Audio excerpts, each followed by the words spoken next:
asalaamaaleykum wa rahmatullah mbokki internet yi xidmatul xadim tv ginnaaw ba leen nuyoo tey jii talaata ñaar fukki fan ak juróom ci weeru sawal weeru koor yi di atum junni ak ñeenti téeméer ak ñeent fukk ak ñeent ci gàddaay ko alayhi salaatu wasalaam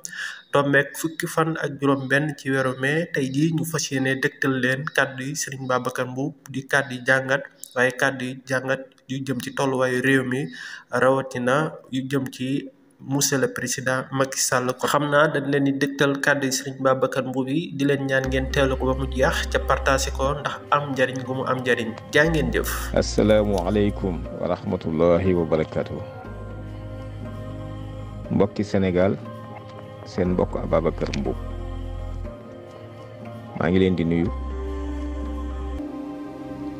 su ko defee askan wi tamit xam ni lu mën a xew le peuple est souverain ñun ñoo moom réew mi askan wi moom réew mi ñu xam ne bu ñu ko yàqee ñun ñoo ñàkk bu ñu ko defaree ñun ñoo ciy tonawu lii rek moom mooy wax ji